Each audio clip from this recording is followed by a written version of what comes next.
Good morning बच्चों। आज 12वीं के अर्थशास्त्र में देखते हैं बाजार के विभिन्न रूप में अपूर्ण प्रतियोगिता के प्रकार।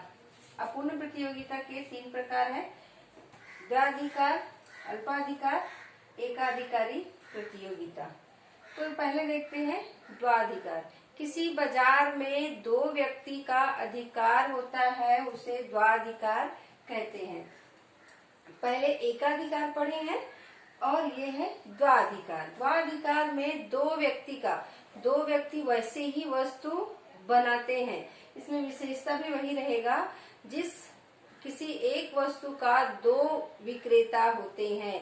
एक ही समान वस्तु का 2 बनाने वाले होते हैं। उन प्रतियोगिता उन दोनों के बीच में ही होती है। दोनों के बीच में प्रतियोगिता होती है और दोनों मिलकर ही कीमत नियंत्रण करते हैं और दोनों ही अपने अनुसार एक दूसरे से प्रतियोगिता करते हैं। ये उनकी विशेषता हो गई। दोनों जो द्वैधिकार में एक ही वस्तु के 2 विक्रेता होते हैं और एक ही वस्तु के 2 बनाने वाले होते हैं और उनको अपने कीमत पर दोनों ही मिलकर नियंत्रण करते हैं और दोनों ही पूर्ण प्रतियोगिता कर सकते हैं। इसमें उनको 2 ही करेंगे। उसके बाद देखेंगे हम अल्पाधिकार। अल्पाधिकार में है, ये अल्पाधिकार जो है पूर्ण प्रतियोगिता का ही एक रूप है। इसमें अल्पाधिकार में देखेंगे समूह व्यवहार रहता है। उसमें समूह में रहते हैं, खरीदने वाले बेचने वाले समूह में रहते हैं और समरूपता होती है या विभेदित वस्तु भी होती है। एक समान वस्तु भी हो सकती है और उसमें भेद भी हो सकते हैं अल्पाधिकार में। तो अल्पाधिकार के हम विशेषता देखते हैं। अल्पाधिकार की विशेषता में देखेंगे क्रेताओं की कम संख्या। जिस प्रकार अल्पाधिकार में अपूर्ण प्रतियोगिता में होती है, वैसे ही इसमें क्रेताओं की कम संख्या होती है। क्रेताओं की इसमें कम संख्या होती है। जैसे हमारे असल जीवन में जिस प्रकार के बाजार हम देखते हैं, वैसे ही अल्पाधिकार होती है।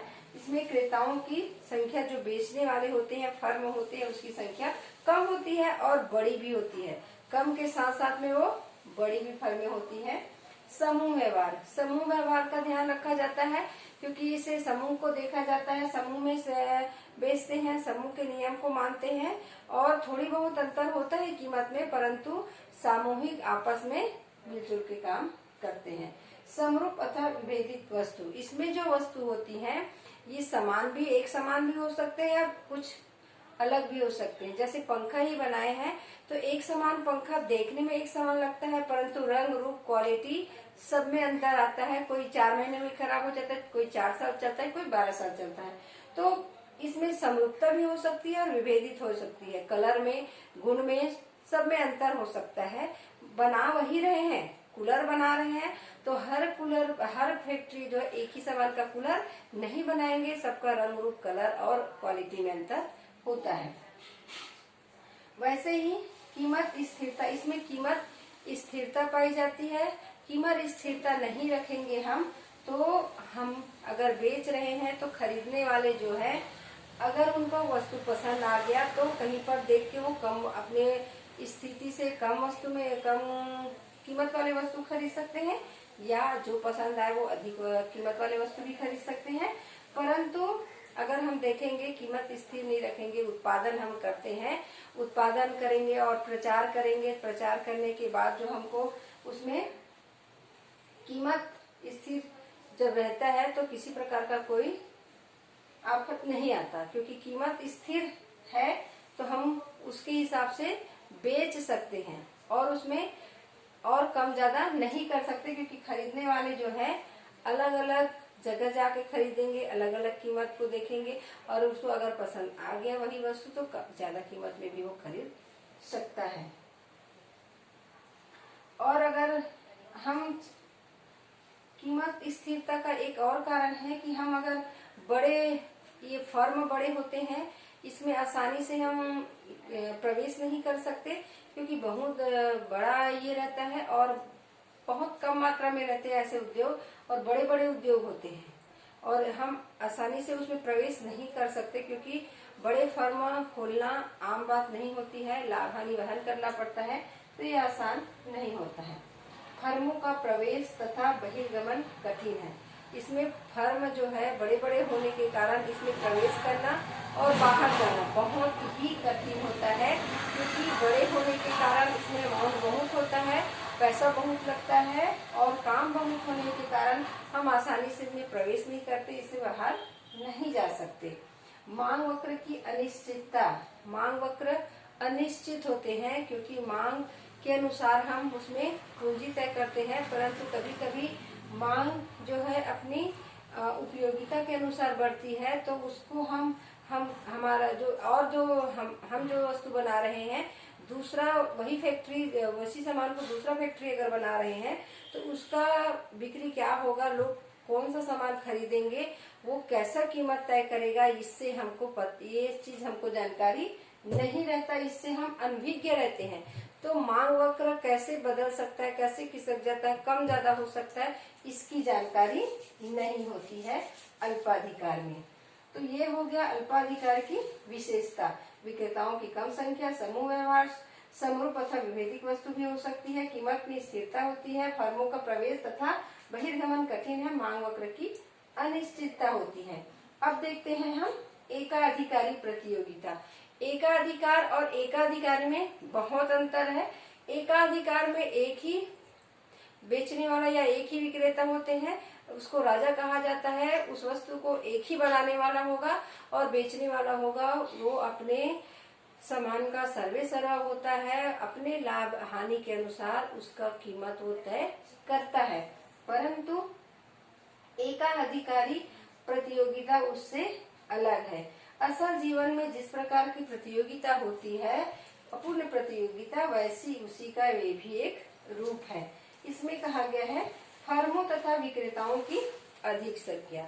इसमें एकाधिकारी में फर्मों तथा विक्रेताओं की संख्या अधिक होती है, जबकि ये उल्टा है एकाधिकार का, और ये एकाधिकारी है। इसी में बच्चे फंस जाते हैं, दोनों को एक समझने लग जाते हैं, दोनों में बहुत अंतर है एकाधिकार और एकाधिकारी में। तो फर्मों तथा विक्रेताओं की संख्या इसमें अधिक होती है और बेचने वाले और बनाने वाले और खरीदने वाले दोनों की संख्या इसमें अधिक होती है। दूसरा दिया है वस्तु विभेदक। वस्तु जो बनाते हैं उसमें बहुत सारे भेद होते हैं। एकाधिकार में क्या पढ़े हैं, एक ही वस्तु बनाते हैं, उसके समान कोई दूसरा और उस वस्तु को नहीं बनाते हैं, परंतु इसमें अलग अलग वस्तु बनाते हैं, परंतु उसके रंग रूप सब में अलग अलग होता है।